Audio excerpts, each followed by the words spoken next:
नमस्कार दोस्तों, स्वागत है आपको अपने YouTube चैनल ISPC सॉल्यूशन पर। हम लोग बीपीएससी 72वीं बीपीएससी तथा एईडीओ के लिए मॉडर्न हिस्ट्री देख रहे थे, जिसका ये लास्ट पार्ट है। आज हम लोग मॉडर्न हिस्ट्री कंप्लीट कर लेंगे क्वेश्चन फॉर्म में। चलते हैं पहले प्रश्न की ओर। इस टॉपिक का नाम है सांप्रदायिक पंचाट, पुना पैक्ट एवं कांग्रेस सोशलिस्ट पार्टी। पहला कार्य कि अगस्त 1932 के रैमजे मैकडोनाल्ड के सांप्रदायिक पंचाट के द्वारा पहली बार एक पृथक निर्वाचन समूह बनाया गया। तो किसके लिए? तो अछूतों के लिए। नेक्स्ट कार्य कि सांप्रदायिक अवार्ड एवं पुना पैक्ट में क्रमशः दलित वर्ग के लिए कितनी सीटें दी गई? तो क्रमशः 71 दिया गया आपका इसके लिए, दलित वर्ग के लिए। सांप्रदायिक अवार्ड एवं पुना पैक्ट में, तो सांप्रदायिक अवार्ड में 71 और इसमें 147, याद रखिएगा 71 एवं 147 दिया गया था।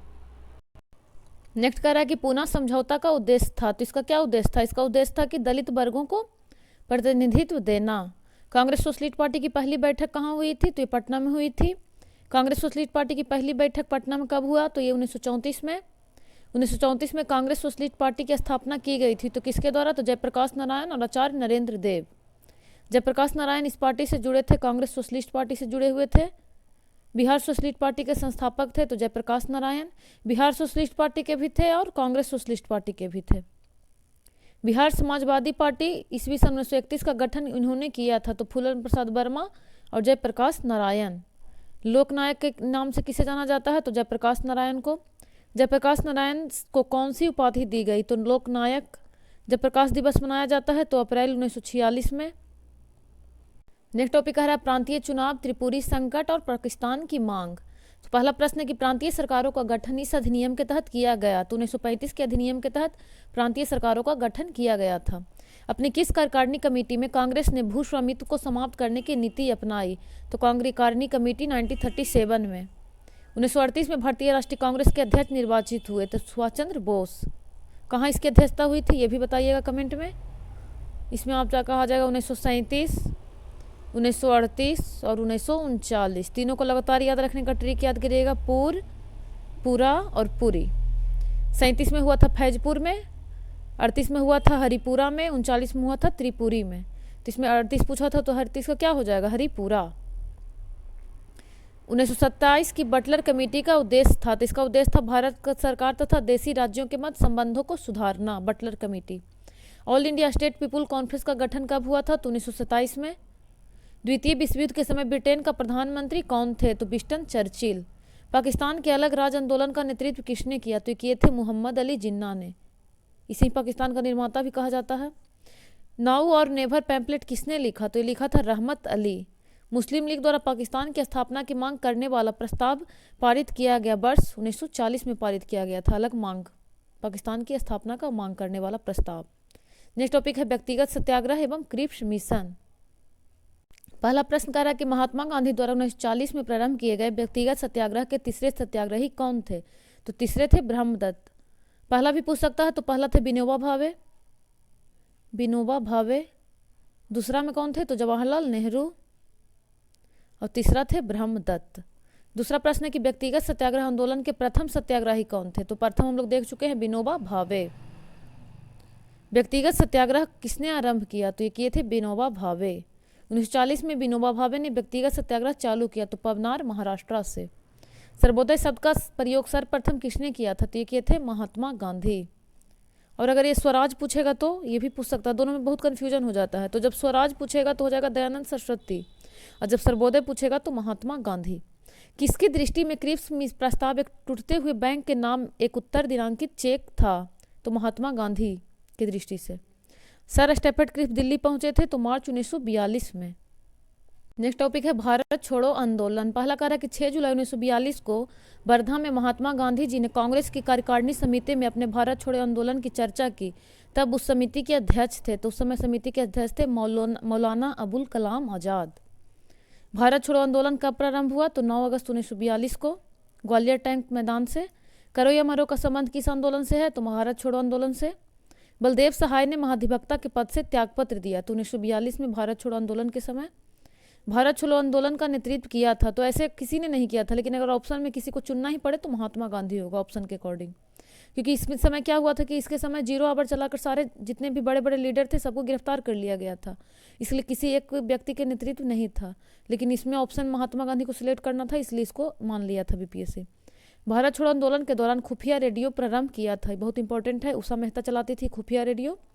भारत छोड़ो भूमिगत होकर भारत छोड़ो आंदोलन के दौरान बकरी का टापू में अखिल भारतीय आजाद दस्ता का गठन किया था, ये भी बहुत बार पूछता है बीपीएससी, तो जयप्रकाश नारायण ने। भारत छोड़ो आंदोलन के समय इंग्लैंड के प्रधानमंत्री कौन थे, तो उस समय चर्चिल थे। भारत छोड़ो आंदोलन से उत्पन्न दंगे किस क्षेत्र में सबसे अधिक व्यापक रहे, तो इस समय बिहार और संयुक्त प्रांत जो कि वर्तमान यूपी है, वहाँ सबसे ज़्यादा व्यापक रहे थे दंगे। डॉक्टर राजेंद्र प्रसाद को 9 अगस्त 1942 को गिरफ्तार करके भेजा गया, तो इस समय सबको गिरफ्तार किया गया था, जिसमें राजेंद्र प्रसाद को पटना के बांकीपुर जेल में गिरफ्तार किया गया था। उसी तरह गांधी जी को पूछेगा तो आगा खां पैलेस में गिरफ्तार किया गया था, और राजेंद्र प्रसाद को बांकीपुर। 7 दिसंबर 1942 को श्री योगेंद्र शुक्ल कहाँ लाए गए, तो पटना लाए गए थे। योगेंद्र शुक्ल बिहार से थे। श्री जगत नारायण लाल की पत्नी कौन थी, तो ये थी श्रीमती राम प्यारी। भारत छोड़ो प्रस्ताव पारित होने के बाद गांधी जी को कैद किया गया था, ये भी पूछा कि गांधी जी को, तो आगा खां पैलेस में कैद किया गया था। महात्मा गांधी तथा उनके सहयोगियों की 1942 में हुई धरपकड़ से बिहार में बहुत दंगे हुए, इसमें रेल सेवा पूर्ण रूप से ठप हो गई। इसमें अधिकतम प्रभावित जिला था, सबसे ज़्यादा प्रभावित मुंगेर हुआ था। इसमें जयप्रकाश नारायण को राष्ट्रीय स्तर के नेता की पहचान किस संदर्भ में मिला, तो ये मिला था भारत छोड़ो आंदोलन के समय। नेक्स्ट कह रहा है कि 1942 के भारत छोड़ो आंदोलन में बिहार के नेताओं का महत्वपूर्ण योगदान रहा। बिहार का वह नेता जो बिहार केसरी के नाम से भी जाना जाता था और भारत छोड़ो आंदोलन में बढ़ चढ़ कर हिस्सा लिया। तो अगर आपको ये भी पता होगा कि बिहार केसरी किसे कहा जाता है तब भी बना लेंगे, जैसे श्री कृष्ण सिंह को कहा जाता है बिहार केसरी। 1942 ईस्वी में इस त्यौहार के अवसर पर जयप्रकाश नारायण हजारीबाग जेल से निकल भागे थे, तो दीपावली के सब दिन निकल के भाग गए थे, ये दीवाल के फान कर। इसमें याद रखिएगा जैसे कि ट्रिक के माध्यम से कि दीपावली के दिन बहुत ज़्यादा पटाखा ये सब छूट रहा था, तो ये निकले तो पता नहीं चला, आवाज़ नहीं किया, ऐसे करके थोड़ा सा ट्रिक बना सकते हैं। भारत छोड़ो आंदोलन के दौरान कौन हजारीबाग जेल से फरार हुए, तो जयप्रकाश नारायण। दीपावली के दिन था उस दिन। कथन एक कह रहा है कि राष्ट्रीय स्वयंसेवक संघ 1942 के भारत छोड़ो आंदोलन से पृथक रहा। रीजन कह रहा है कि इसका विचार था कि इस आंदोलन से भारत की स्वतंत्रता में देर होगी, तो ये तो सत्य है, लेकिन ऐसा कोई विचार नहीं था कि इससे भारत को स्वतंत्रता में देरी होगी, तो इसलिए गलत है।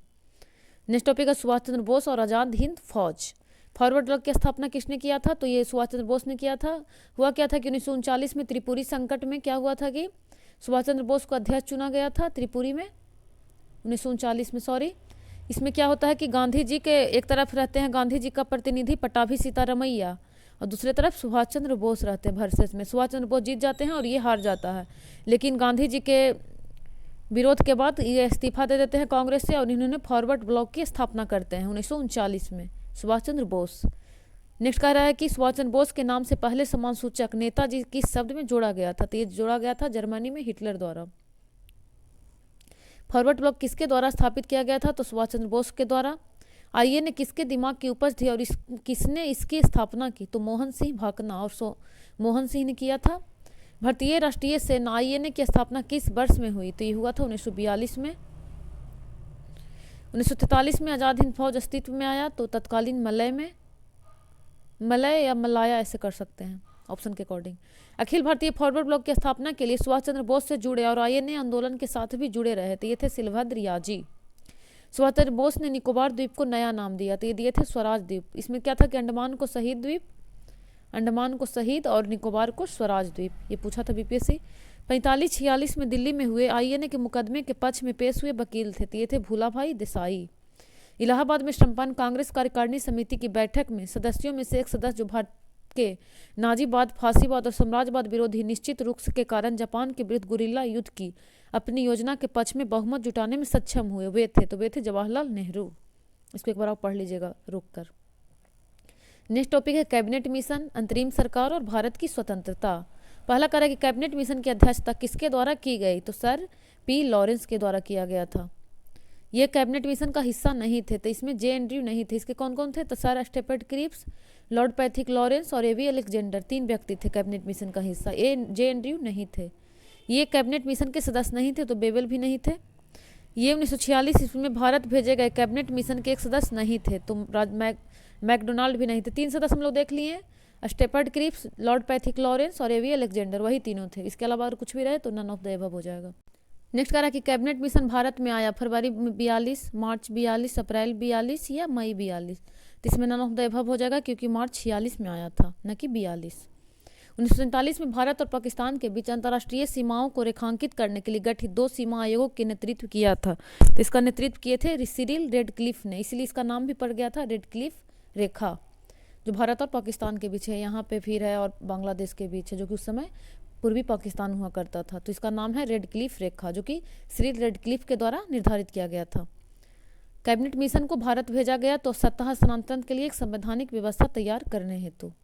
वह कौन सा कांग्रेस अध्यक्ष था जिसने क्रिप्स मिशन व लॉर्ड बेवेल दोनों से वार्ताएं की? तो ये किए थे आपका अबुल कलाम आजाद।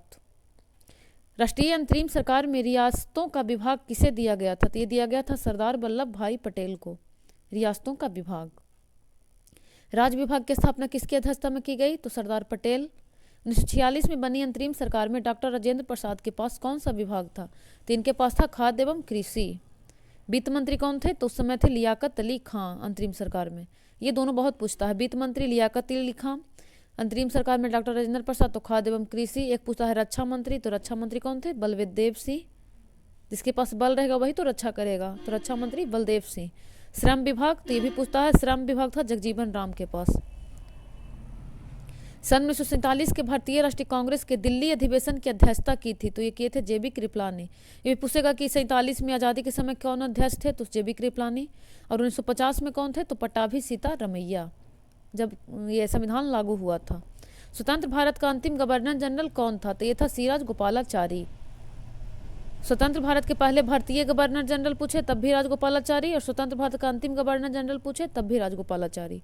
इंग्लैंड में, इसको देख लीजिएगा, इंग्लैंड में लॉर्ड्स के सदन में भारतीय स्वतंत्रता विधेयक पारित हुआ था। तो ये हुआ था आपका 16 जुलाई 1947 को। नेक्स्ट करा कि अंग्रेजों द्वारा भारतीयों को 1947 में सत्ता हस्तांतरित किए जाने के समय कांग्रेस अध्यक्ष कौन थे? तो ये थे जेबी कृपलानी। 20 फरवरी 1947 को प्रधानमंत्री एटली ने भारत से ब्रिटिश शासन को कब तक वापस लेने की घोषणा की थी? तो घोषणा की थी कि जून 48 तक हम लोग वापस ले लेंगे शासन को। नेक्स्ट टॉपिक है भारत का संवैधानिक विकास। ये आपको मॉडर्न हिस्ट्री में भी देखने को मिलेगा और फिर जब पॉलिटी का फर्स्ट चैप्टर पढ़ेंगे उसमें भी मिलेगा भारत का संवैधानिक विकास। पहला करें कि रेगुलेटिंग एक्ट पारित किया गया, तो 1773 में रेगुलेटिंग एक्ट आता है। इसी के तहत 1774 में बहुत सारे कार्य होते हैं। ये सुप्रीम कोर्ट की स्थापना होता है कलकत्ता में। उसके बाद बंगाल के जो गवर्नर थे उसको गवर्नर जनरल बना दिया जाता है। उसको हम लोग थ्योरी वाले सेक्शन में देख चुके हैं, यहाँ पे हम लोग सिर्फ क्वेश्चन देख रहे हैं। तो इसके बाद नेक्स्ट कह रहा है कि लॉर्ड मेयो के 1870 के संकल्प के बारे में निम्नलिखित कथन सही है। तो इसमें पहला है कि केंद्रीय और प्रांतीय वित्त को विभाजित करने वाला यह पहला कदम था। प्रांतीय सरकारों को कुछ सेवाएं प्रशासित करने का अधिकार दिया गया। इसमें मौजूद असमानता को सुधारने का प्रयास किया और इसने प्रांतों की वास्तविक आवश्यकताओं पर ध्यान केंद्रित किया। तो ये चारों सही है। इसमें पहला कह रहा है नेक्स्ट में कि जिस अधिनियम के तहत लॉर्ड कॉर्नवालिस को अपनी काउंसिल के फैसलों को रद्द करने का अधिकार मिला था, तो ये था 1786 का एक्ट। इसके तहत 2 अधिकार दिए गए थे लॉर्ड कॉर्नवालिस को। नागरिक सेवाओं के लिए प्रतियोगी परीक्षा प्रणाली को सिद्धांततः स्वीकार किया गया, तो 1853 के एक्ट के द्वारा। भारत में मीडिया को नियंत्रित करने के लिए एक्ट कब पारित किए गए थे? तो 3 बार आया था, 35, 3-4 बार, 35, 67, 78 और 8, सारा सही है। वर्नाकुलर प्रेस एक्ट के बारे में कौन सा कथन सही है? तो लॉर्ड लिटन द्वारा अधिनियम किया गया था। इसे गैंगिक अधिनियम के रूप में जाना जाता है। इस अधिनियम को लॉर्ड रिपन ने निरस्त कर दिया था, तो तीनों सही है। इस अधिनियम ने भारत में पृथक निर्वाचन मंडल का आरंभ किया, तो भारत परिषद अधिनियम 1909 ने मुसलमानों के लिए पृथक निर्वाचन की मांग को स्वीकार कर लिया था या दे दिया था। द्वैध शासन का जनक किसे माना जाता है? तो सर लियोनिल कार्टिस। मोंटेगी चेम्सफोर्ड की रिपोर्ट, तो इसे कहा जाता है भारत सरकार अधिनियम 1909 के आधार बनी।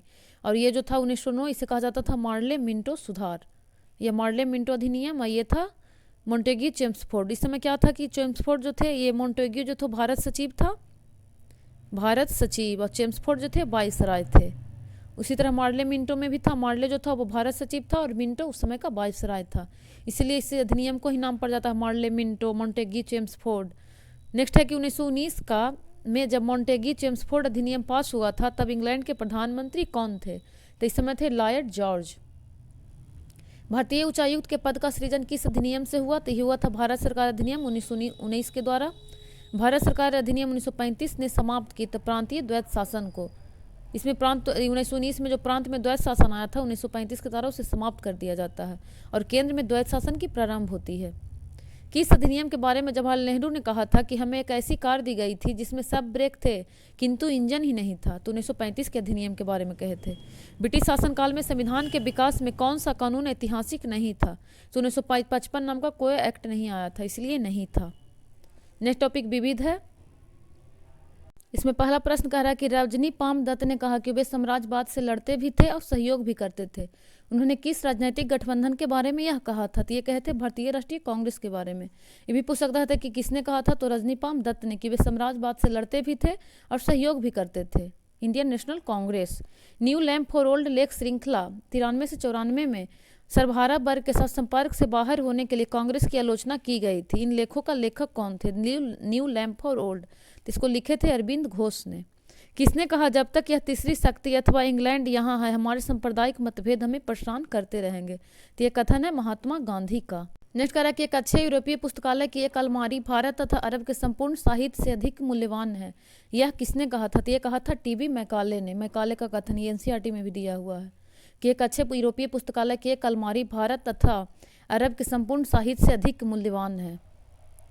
सही युग पूछ रहा है, तो 1905 में बंगाल का विभाजन हुआ था। 1919 में रॉलेट सत्याग्रह होता है। इसके विरुद्ध में फिर बाद में आपका 13 में 1919 में ही जलियांवाला बाग हत्याकांड होता है।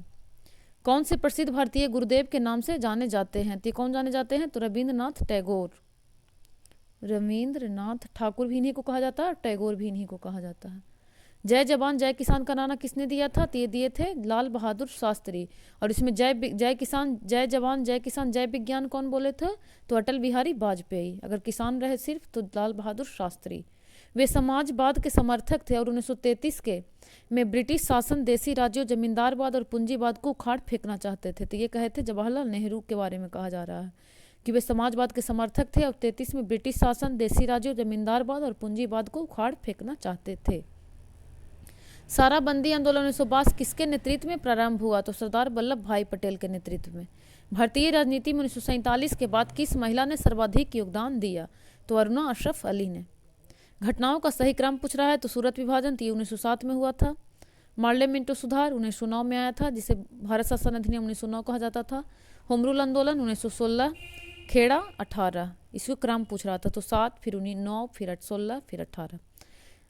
हम बहुत बड़ी भूल करेंगे यदि हम बिहार की जनता और उनके मंत्रिमंडल को लीग के नेताओं के हिंसक व असभ्य आक्रमणों के आगे आरक्षित छोड़ देंगे। वर्ष 1946 में यह बात किसने की थी? तो ये कहे थे सरदार पटेल ने। नेक्स्ट कह रहा है कि ऐतिहासिक मूल्यों के लिए प्रसिद्ध भारत माता को पेंट किया था, तो ये किए थे अभिंद्रनाथ टैगोर ने। नील विद्रोह, होम रूल लीग, बंगाल का विभाजन और जलियांवाला बाग हत्याकांड में से सबसे पहले हुआ था, तो नील विद्रोह पहले हुआ था 1859 में। इसको भी देख सकते हैं, पहले ये हुआ था होम रूल लीग, तो बाद में आता 16 में, बंगाल का विभाजन 1905, जलियांवाला बाग 1919 13 अप्रैल 1919 को। सबसे पहले हो जाएगा नील विद्रोह। बनारस हिंदू विश्वविद्यालय की स्थापना तो 1916 में मदन मोहन मालवीय के प्रयास से। फ्रांसीसी क्रांति के नारे स्वतंत्रता, समानता और भाईचारा या बंधुत्व ने पूरी दुनिया को प्रेरित किया। यह भी पूछता है कि स्वतंत्रता, समानता और भाईचारा का नारा कहाँ से लिया गया है? तो फ्रांसीसी क्रांति से। अंबाबाई एक महिला स्वतंत्रता सेनानी भारत के इस राज्य से थी, तो ये थी कर्नाटक से। किसने 1921 में पहली बार पूर्ण स्वतंत्रता की मांग को उठाया? तो उठाए थे मौलाना हसरत मोहानी। अगस्त 1923 के बनारस हिंदू महासभा के अधिवेशन की अध्यक्षता की तो पंडित मदन मोहन मालवीय। आधुनिक बिहार का निर्माता किसे माना जाता है? तो सच्चिदानंद सिन्हा को। भारत की कम्युनिस्ट पार्टी और राष्ट्रीय स्वयंसेवक संघ की स्थापना के क्रम से सबसे करीबी वर्ष पहचानिए। तो ऑप्शन के अकॉर्डिंग ये 25 था, ये भी 25 ही है, ये तो है ही आरएसएस की स्थापना 25 में। कालानुक्रम रूप से प्रथम है क्रिप्स मिशन के भारत आगमन, होम रूल लीग, खिलाफत आंदोलन और गांधी इरविन पैक्ट। तो सबसे पहले हो जाएगा होम रूल लीग, ये 1916 में ही हो गया था, जबकि क्रिप्स मिशन तो बहुत बाद आता है 42 में, खिलाफत भी बहुत बाद होता है, ये आपका 1920 से, गांधी इरविन पैक्ट 1931। तो सबसे पहले पूछ रहा है प्रथम, तो प्रथम हो जाएगा होम रूल लीग 1916। नेक्स्ट कह रहा है कि फ्रंटियर गांधी का असली नाम है, तो इनका नाम था अब्दुल गफ्फार खां, खान अब्दुल गफ्फार खां। सीमांत गांधी भी ने कहा जाता था खान अब्दुल गफ्फार खां को। खान अब्दुल गफ्फार खां द्वारा स्थापित खुदाई खिदमतगार को इस नाम से भी जाना जाता था, तो रेड शर्ट लाल कुर्ता। जमींदारों द्वारा कृषक के मांगे गए बेगार या अवैध उपकर को इस नाम से भी जाना जाता था, तो इसे बेथी भी कहा जाता था, बेथी। राजेंद्र प्रसाद कहाँ के रहने वाले थे? तो बिहार के सारण जिला के। 1912 ईस्वी में बिहार में भारतीय राष्ट्रीय कांग्रेस का अधिवेशन हुआ था, तो पटना में, बांकीपुर में, हम लोग कल देख चुके थे। इसकी अध्यक्षता कौन किए थे? तारेन माधोलकर या मुधोलकर भी कहा जाता था। जगत नारायण लाल को किस जेल में भेजा गया? तो Hazaribagh jail. Katherine Mayo, Aldous Huxley, Charles Andrew और विलियम डिग्बी के बीच आम रिश्ता क्या था? तो ये लोग जो थे उन्होंने ब्रिटिश शासन के दौरान भारत की हालत पर टिप्पणियां लिखी थी। यही इन लोगों के बीच संबंध है। विश्व में शांति और आपसी सहयोग स्थापित करने के लिए नेहरू जी ने कौन सा सिद्धांत प्रस्तुत किया? तो ये किए थे गुट निरपेक्ष, नन अलाइनमेंट। स्वतंत्रता पूर्व बिहार में यह एक वर्चस्वशाली जाति नहीं थी, तो कौन थी? तो कुर्मी। देवबंद के उस विद्वान का नाम बताइए जिन्होंने स्वतंत्रता आंदोलन में महत्वपूर्ण भूमिका निभाया। तो इनका नाम है अबुल कलाम आजाद। निम्न जोड़ी सही है, तो सी आर दास कहा जाता है देशबंधु को, देशबंधु सी आर दास, और दीनबंधु सी एफ एंड्रयूज को कहा जाता है। पंजाब भूमि अलगाव अधिनियम पारित हुआ था तो 1900 ईस्वी में। अतः सदैव सहमति के साथ और अक्सर वाणिज्य मंडल के निर्देशों पर भारत सरकार चलती है और इसे व्हाइट मैंस बर्डन कहा जाता है। यह किसने कहा था? तो यह कहा था सच्चिदानंद सिन्हा ने। सही सुमेलन पूछ रहा है, तो बारदोली गुजरात में है, चौरी चौरा यूपी में है, यरबदा महाराष्ट्र में है, नोआखली बांग्लादेश या पश्चिम बंगाल। ये बांग्लादेश याद रखिएगा, अगर बंगाल ऑप्शन में है तो बंगाल हो जाएगा। मदर टेरेसा के द्वारा स्थापित धर्म संघ कहलाता है, तो कहलाता है मिशनरीज ऑफ चैरिटी। निम्नलिखित युद्धों का सही कालानुक्रम है, तो पहले पानीपत होगा, फिर हल्दी घाटी, फिर पलासी, फिर बक्सर। पलासी 1757, बक्सर 1764। पानीपत पहला तो हुआ था 1526 में, दूसरा 56 में, तीसरा 1526, 1556। हल्दी घाटी 1576 के आसपास होता है। नेक्स्ट पे चलते हैं। ये हमारा हिस्ट्री का लास्ट टॉपिक है, साहित्य, कला, संस्कृति और पुरस्कार। पहला करा कि कौन सी पुस्तक तिलक ने लिखी थे? तो गीता रहस्य बर्मा जेल में लिखे थे, बर्मा के जेल में। इंडियन अनरेस्ट के लेखक थे तो वैलेंटाइन सिरोल। अनहैप्पी इंडिया तो ये लिखे थे लाला लाजपत राय ने। सही सुमेलन पूछ रहा है, तो पहला है कि history of the freedom movement in India, तो ये लिखे थे ताराचंद। और अगर history of the freedom movement in Bihar रहे, यहाँ पे इंडिया था तो ताराचंद, और बिहार है तो के दत्ता। आनंद मंथ के लेखक तो Bankim Chandra Chatterjee. Precept of Jesus के लेखक हैं राजा राम मोहन राय। द इंडियन मुसलमान तो डब्ल्यू हंटर। पुस्तक poverty and un British rule in India तो ये थे दादा भाई नौरोजी। इंडिया फॉर इंडियंस के लेखक हैं सी आर दास। अबुल कलाम आज़ाद के द्वारा किस पत्रिका को संपादित किया गया था? तो ये किया गया था अल हिलाल। उपन्यास दुर्गेश नंदिनी के लेखक हैं तो बंकिम चंद्र चटर्जी। राजनीति रत्नाकर के लेखक हैं तो चंदेश्वर। झंडा गीत किसने लिखा? तो श्यामलाल पार्षद। ए गैलरी ऑफ रास्कल्स पुस्तक के लेखक कौन है? तो रस्किन बॉन्ड। पुस्तक 1984 किसके द्वारा लिखी गई है? तो जॉर्ज ऑरवेल के द्वारा। देशेर कथा पुस्तक किसने लिखा है? तो ये भी बहुत इंपॉर्टेंट है, यूपीएससी में भी एक बार पूछा गया है। देशेर कथा तो शाखाराम गणेश देवस्कर। बांग्ला नाटक नील दर्पण का अंग्रेजी अनुवाद किया तो माइकल मधुसूदन दत्त ने। सही सुमेलन पूछ रहा है, तो आंध्र प्रदेश का नृत्य है बुर्रा, असम का है बिहू, हिमाचल प्रदेश में नट्टी, राजस्थान में घूमर।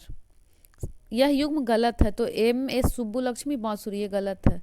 खेल कूद में उत्कृष्टता के लिए पुरस्कार दिया जाता है तो अर्जुन पुरस्कार।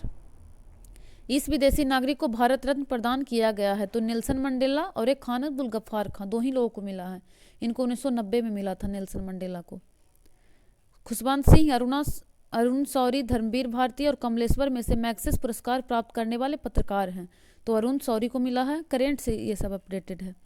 महात्मा Gandhi and Bihar some reminiscence के लेखक कौन थे? तो ये थे डॉक्टर राजेंद्र प्रसाद। यहाँ से पॉलिटी आ गया, इसको हम लोग नेक्स्ट लेक्चर में देख लेंगे। इंडियन पॉलिटी एवं गवर्नेंस। मिलते हैं नेक्स्ट लेक्चर में, धन्यवाद।